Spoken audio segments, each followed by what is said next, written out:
السلام علیکم نوی ویډیو سره تاسو غلکلی وي امید لرم چې تاسو ټول به روغ خوشحاله وئ ژوند په مزو کې به تازه خبر را مخې ته شوی دی محمد ارسلان شهید په کراچۍ کې د کراچۍ پولیسو ډیر زیات بېدردۍ سره قتل کړی. محمد ارسلان هغه قاتلان گرفتار شوي دي کوم پولیسو چې محمد ارسلان قتل کړی و. محمد ارسلان یې په څه وجه قتل کړی هغه پولیسو ټول حقیقت راښکاره کړی دی. تاسو سره هغه حقیقت په دې ویډیو کې شریکوو. موږ دا ویډیو خامخا وګورئ چې پوره معلوماتو نه ځان خبر کړئ. نورو معلوماتي ویډیوګانو لپاره زموږ چینل سبسکرایب کړئ تر نشان ورڅخه مخه واخلئ. زموږ هر یوه نوې معلوماتي ویډیو تاسو ته په اسانۍ سره میلاویږي. کراچۍ پولیسو په کراچۍ کې محمد ارسلان چې د وزیرستان سره تعلق ساتو هغه یې ډېر زیات بېدردۍ سره قتل کړی او بیا د هغې نامعلوم قتل ورکړی او ویلي وو چې دوی موږ سره فایرینګ کړی و. دوستانو چې کله د هغې پوره تشویش وشو او ارسله ووتل نو حکومت هغه دوه پولیس ګرفتار کړل او ویې تاسو محمد ارسلان محسود سره دومره ظلم اخر ولې وکړو. اخر تاسو محمد ارسلان محسود څه وجه باندې قتل کو؟ محمد ارسلان محسود خو کراچۍ ته دې لپاره راغلی و چې هغه خپل ځان نه ساز کړي خپل مستقبل ساز کړي په مستقبل کې ځان ډاکټر ساز کړي انجینر ساز کړي د مور او پلار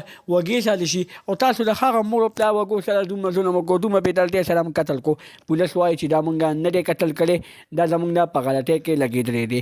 په یو بیان کې خو دا رامخې ته شوي دي په بل بیان کې ویلي دي چې تر اوسه پورې د قاتلان نه دي ګرفتار شوي. چې کله هم د قاتلان ګرفتار شول موږ تاسو سره په نوي ویډیو کې خامخا شریکوو. د نورو معلوماتي ویډیوګانو لپاره زموږ چینل سبسکرایب کړئ تر نشان څخه مخه واخلئ چې زموږ هر یوه نوې معلوماتي ویډیو تاسو ته په اسانۍ سره میلاویږي. والسلام.